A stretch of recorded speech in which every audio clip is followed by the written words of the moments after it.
1 फरवरी 2024 से एनपीएस खाते से आंशिक निकासी के नए नियम हो जाएंगे लागू। 12 जनवरी 2024 को पीएफआरडीए के द्वारा मास्टर सर्कुलर जारी किया गया है, जो कि एनपीएस में कवर्ड 35 लाख से अधिक कर्मचारियों के लिए बेहद महत्वपूर्ण है। इसी मास्टर सर्कुलर के बारे में आपको आज इस वीडियो में जानकारी दी जाएगी कि 1 फरवरी 2024 से कौन कौन से नए नियम एनपीएस से निकासी के बदल जाएंगे। तो वीडियो में लास्ट तक बने रहें, वीडियो को लाइक करें, शेयर करें आपके दोस्तों के साथ। जानकारी पसंद आए तो कमेंट बॉक्स में लिखकर जरूर बताएं। कोई डाउट यदि आपका है तो भी कमेंट बॉक्स में जरूर लिखें। और इन सभी आदेश की कॉपी आप हमारी वेबसाइट या फिर हमारे व्हाट्सएप चैनल से प्राप्त कर सकते हैं, जिनका लिंक आपको इस वीडियो की डिस्क्रिप्शन में दिया गया है। तो ये आप देख सकते हैं कि एनपीएस के तहत संचित पेंशन कोष का आंशिक प्रत्याहरण यानी कि आंशिक निकासी से जुड़े हुआ ये मास्टर सर्कुलर जारी किया गया है। अब से पहले भी कई सारे आदेश जारी किए गए थे। उन सभी आदेशों को मिलाकर ये मास्टर सर्कुलर पीएफआरडीए के द्वारा जारी किया गया, जिसको कि 4 भागों में यहाँ पर बांटा है। पहला भाग है परिचय, दूसरा भाग यहाँ पर है सामान्य दिशा निर्देश, तीसरा भाग यहाँ पर है कि विशेष दिशा निर्देश, और चौथा भाग यहाँ पर है कि मास्टर परिपत्र में समेकित किए गए परिपत्रों की सूची। तो ये 4 भागों में ये मास्टर सर्कुलर यहाँ पर जारी किया गया है। तो सबसे पहला जो भाग है वो एक जनरल भाग है। उसके बाद में जो दूसरा है कि सामान्य दिशा निर्देश, तो ये सामान्य दिशा निर्देश के अनुसार बताया गया कि यह मास्टर सर्कुलर 1 फरवरी 2024 से प्रभावी होगा, यानी कि जो ये नए नियम है ये 1 फरवरी 2024 से प्रभावी होंगे, किंतु उसके पूर्व जारी किए गए परिपत्रों के लागू होने की स्थिति में उनके संचालन और प्रभाव के प्रति पूर्वाग्रह से तब तक मुक्त होगा जब तक कि उन्हें मास्टर परिपत्र के तहत शामिल नहीं कर लिया जाए।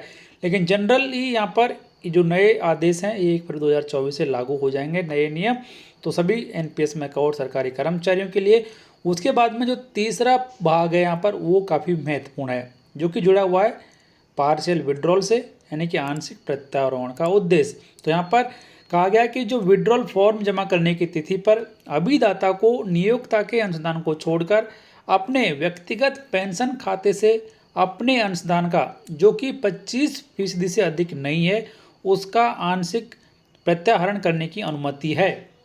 केवल निम्नलिखित उद्देश्यों के लिए आंशिक प्रत्याहरण की अनुमति दी गई, यानी कि एनपीएस खाते में कर्मचारी का जो योगदान है उस योगदान का 25% हिस्सा एक कर्मचारी निम्नलिखित उद्देश्यों के लिए निकाल सकता है। तो इसमें सरकार के द्वारा, यानी कि उसका जो नियोक्ता है उसके द्वारा जो जमा योगदान है उसे निकालने की अनुमति नहीं दी गई है। कर्मचारी का जो कंट्रीब्यूशन है उसका ही 25% हिस्सा कर्मचारी निकाल सकता है। तो कौन कौन से उद्देश्यों के लिए निकाल सकता है यहाँ पर बताया गया है।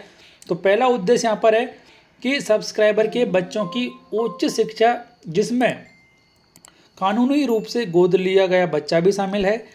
दूसरा उद्देश्य यहाँ पर कि सब्सक्राइबर के बच्चों का विवाह, जिसमें कानूनी रूप से गोद लिया गया बच्चा भी शामिल है।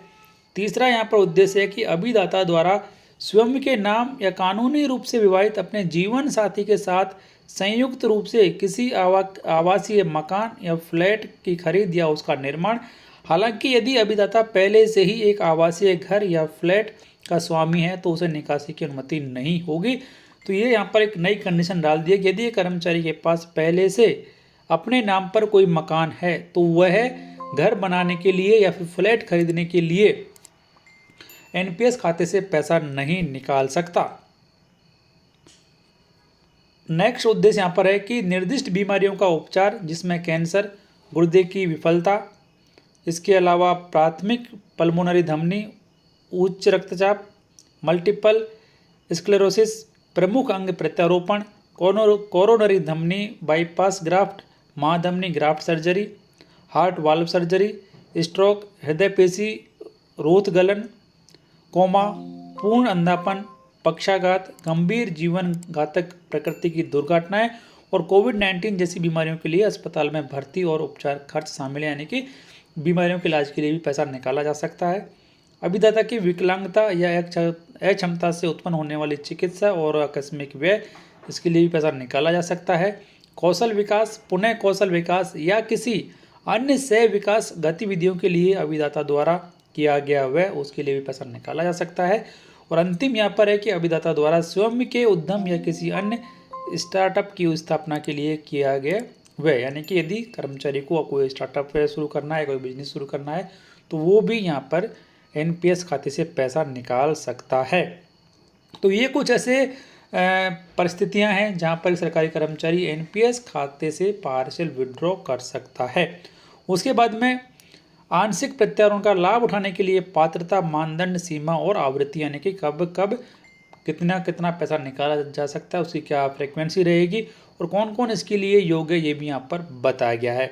तो यहाँ पर निम्नलिखित मानदंडों को पूरा करना होगा। पहला मानदंड यहाँ पर है कि अभिदाता को शामिल होने की तिथि से कम 3 वर्षों तक एनपीएस का सब्सक्राइबर होना चाहिए, यानी कि कम से कम 3 साल की सर्विस होने के बाद ही एनपीएस खाते से पैसा निकाला जा सकता है।